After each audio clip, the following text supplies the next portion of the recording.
Noong 1994, nagulantang ang isang tahimik na kabahayan sa Detroit, Michigan sa Amerika dahil isang 17 anyos na bata na nakatira doon ay gumawa ng nuclear reactor sa likod ng kanilang bahay. Gamit lamang ang mga pangkaraniwang materyales na kanyang nakolekta.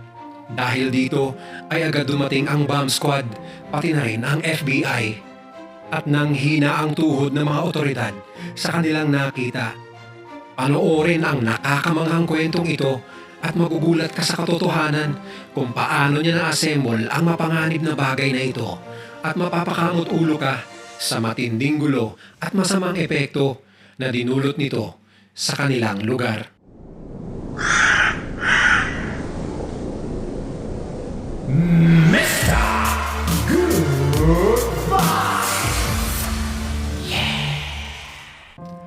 Si David Hahn ay pinanganak sa Detroit, Michigan noong 1976. Sa kasamaang palad, ang kanyang mga magulang ay nag-divorce noong siya ay nasa murang edad pa lamang.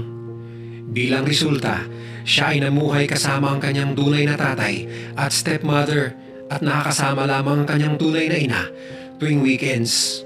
Noong siya ay 10 taong gulang, ang tatay ng kanyang stepmother ay niregaluhan siya ng isang libro na pinamagatang The Golden Book of Chemistry Experiments. Sa unang tingin, tila hindi naman mapanganib na bagay ang librong ito. Ngunit lingid sa kaalaman ng lahat, ang librong ito pala ang magiging mitsa sa isang nakakagulat na pangyayari na tila mapapanood mo lang sa isang sci-fi na pelikula. Dito na nag-umpisa ang pagka-obsessed ni David Hahn sa pagsasagawa ng iba't ibang mga eksperimento. Ngunit si David Hahn ay tila nasa ibang level na ng pagiging curious. Siya ay nagpabili ng mga kagamitan na tila pang science laboratory katulad ng beakers, Bunsen burners, test tubes at bulto-bultong chemistry books at mga encyclopedias. Kasabay nito ay ang isa-isang pagsulpot ng kanyang mga kalokohan gamit ang mga bago niyang alam sa chemistry. Nang siya ay nasa isang camp kasama ang mga kapwa niya Boy Scouts, pinangunahan niya ang isang kalokohan sa pagbubutas ng isa-isa sa kanilang mga tents gamit ang isang bulto ng magnesium na kanyang binaon upang gumawa raw ng fireworks. Maraming beses na rin naalarma ang kanyang tatay at stepmother dahil sa mga naririnig nilang maliliit na pagsabog at pagtatagas ng iba't ibang uri ng likido sa kwarto ni David. Ngunit dahil nga sa pag-iisip na likas ang pagiging curious ng batang ito, hinahayaan lang nila ito sa kanyang mga eksperimento.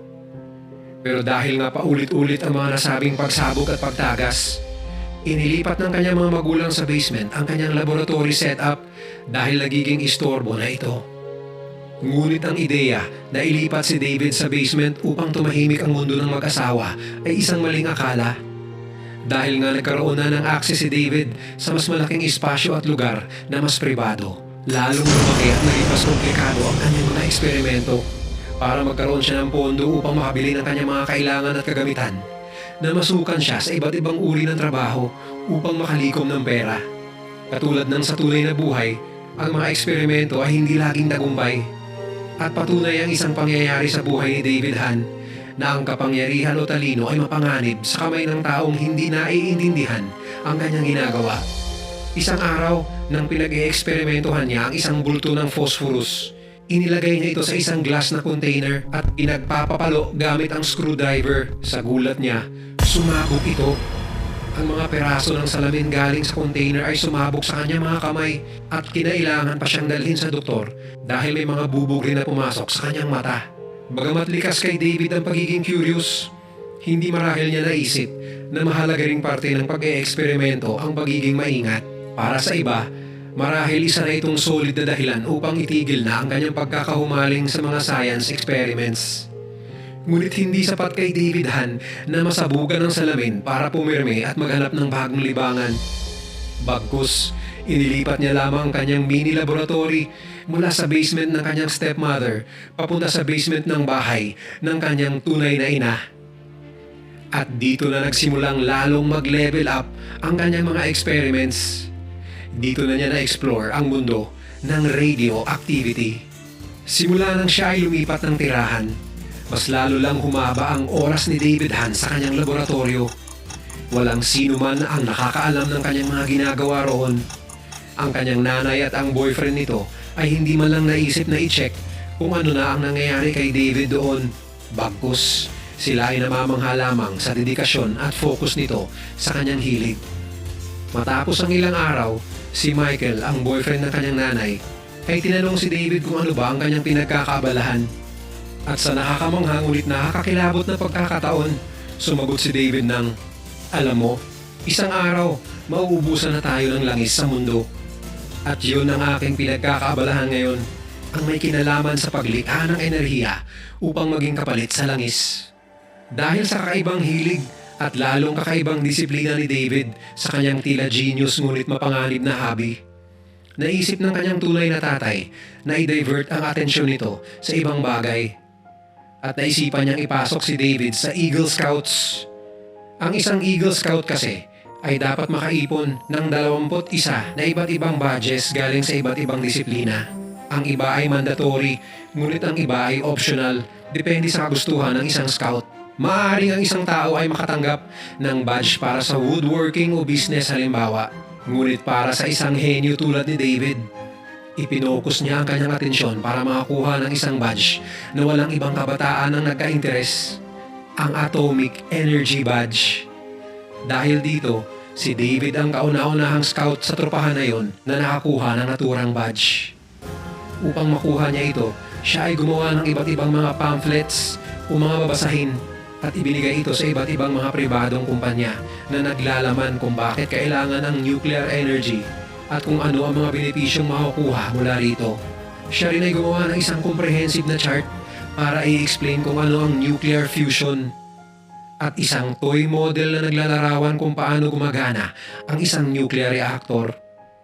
Ang model na ito ay binuo niya gamit lamang ang mga lata ng juice, mga hanger, mga straw ng soft drinks, posporo at ilang mga goma.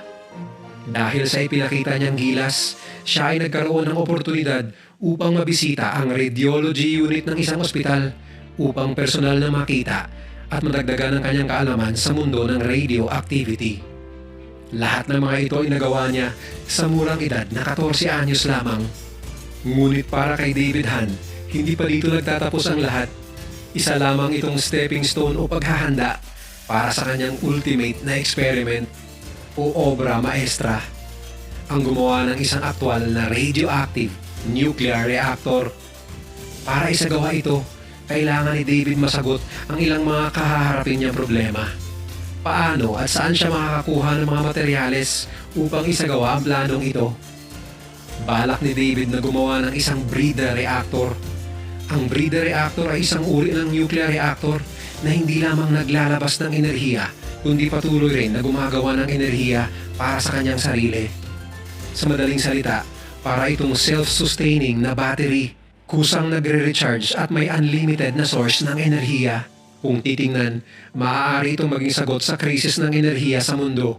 Sa katunayan, marami nang naitayong malalaking mga breeding reactors, ngunit ipinasara lamang ang mga ito sa kadahilanang hindi ito nagpuproduce ng sapat na enerhiya para ikonsumo ng madla at nauuwi lamang ang mga operasyon ng mga naturang reactors sa nuclear meltdowns o sa madaling sabi, nuclear malfunction. Upang gumawa ng isang breeder reactor, kinailangan ni David makakuha ng mga materyales na pawang mga radioactive tulad ng uranium at plutonium. Ang mga materyales tulad nito ay pawang mga delikado dahil kapag na-expose ang isang tao sa mga gantong elemento ng walang sapat na proteksyon, maaaring magkaroon siya ng permanenteng karamdaman tulad ng mga deformity o cancer sa iba't ibang parte ng katawan. Dahil sa likas na panganib na hatid ng mga materyales na ito, normal lamang na dapat hindi ito mapasakamay ng isang sibilyan, lalo na ng isang minor de edad. Ngunit hindi ganoon ang nangyari. Si David Hahn ay gumawa ng paraan upang mapasakamay niya ang mga radioactive na materyales at maisagawa ang inaasam na nuclear reactor. Pagsapit niya ng 17 anyos, si David Hahn ay nagpanggap na isang college professor. Sumulat siya ng iba't ibang mga request letters at gumawa ng iba't ibang mga phone calls sa mga institusyon tulad ng NRC o Nuclear Regulatory Commission sa Amerika at sa American Nuclear Society.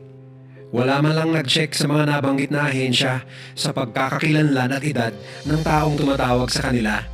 Sa isa niya mga tawag, may isang tauhan pa ng NRC na tila nag-lecture pa sa telepono kay David Han kung paano makakuha at maihahandle ang mga kagamitan at materyales na kailangan upang makagawa ng breeder reactor.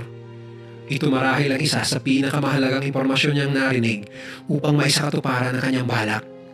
Dito ay napag-alaman niya na maaari siya makakuha ng mga maliliit na bilang ng radioactive elements sa mga smoke detectors, mga lumang glow-in-the-dark na relo na pinipinturahan ng radioactive na pangkulay, at mga lumang camping lanterns o lampara. Agad na kumilos si Han upang likumin ang mga materyales na kanyang kailangan. Tumawag siya sa isang kumpanya na nagbebenta ng mga smoke detectors at sinabing kailangan niya ng 100 peraso ng mga smoke detectors para sa isang umanong school project. Dahil nag-sideline siya sa kung ano-anong trabaho, nakaipon siya ng pambayad para sa mga ito.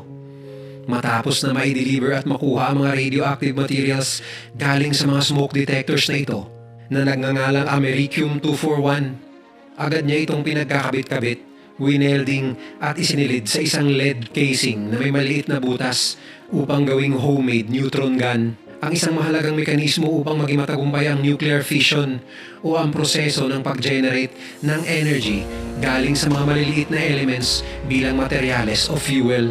Matapos nito, nakakuha siya ng thorium mula sa mga lumang camping lanterns at radium galing sa mga nasabing lumang glow-in-the-dark na relo. Nakuha niya ang mga nasabing items sa mga lumang antique stores.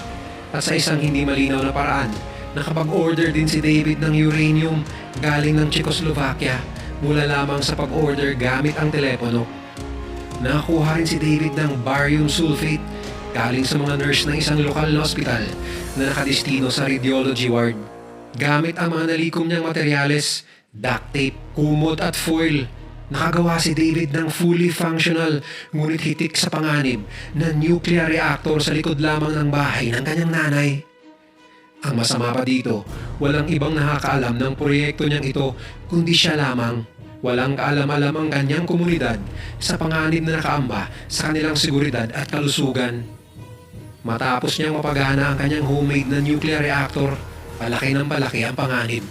Nadulot nito, gamit ang kanyang radiation detector, na-detect niyang umaabot na ang mataas na level ng radiation ng 5 kali ang layo mula sa kanyang bahay. Nakakaalarma ang level na ganito dahil sa maaaring epekto nito sa mga tao at kalikasan sa paligid nito. Dahil nga alam din ni David ang banta nito sa kanyang komunidad, itinigil niya ang operasyon ng kanyang reactor at ikinalas ito. Dahil walang sapat na training at gamit si David pagdating sa pag-handle ng safety ng radioactive materials, ang una niyang naisip na paraan upang i-dispatcha ang kanyang proyekto ay isakay ito sa kotse ng kanyang nanay at itapon sa malayong lugar. Ngunit tumawag ng mga pulis ang kanyang mga kapitbahay, inakalang magnanakaw ito sa kalagitnaan ng dilim. Bandang 2:40 AM ng Agosto taong 1994. Noong nahuli ng mga pulis si David at sinabing isi-search nila ang sasakyan nito, nagbigay si David ng warning sa kapulisan at sinabing radioactive ang kanyang karga sa trunk ng kanyang sasakyan. Tumawag ang mga pulis ng bomb squad dahil sa inaakalang atomic bomb ang kanyang kargada.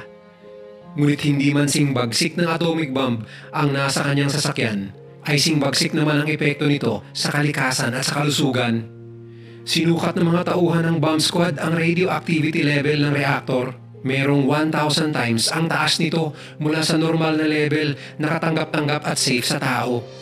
Dahil dito, ipinatupad ng US government ang Federal Radiological Response Plan na pinapatupad lamang kapag may mga nuclear plant na sumasabog o nasisira. Sa puntong ito ay inaresto na ng kapulisan si David. Pati ang FBI ay dumating na rin sa lugar. Sa hindi malamang dahilan, inabot pa ng 5 buwan matapos ang pagka-aresto ni David bago umaksyon ang EPA o ang Environmental Protection Agency ng Amerika. At ayon sa naturang report ng EPA, malaki ang epekto ng hindi kontroladong eksperimento ni David sa kapaligiran, katauhan at kalikasan. Dahil sa 5 buwan na gap sa kanilang pagkilos, marami ng mga gamit ni David ang itinapon niya ng kanyang nanay sa mga normal na tapunan ng mga basura. Kaya na-expose na rin ng maraming tao sa lugar nila sa panganib na dulot ng radioactivity na ito tulad ng cancer.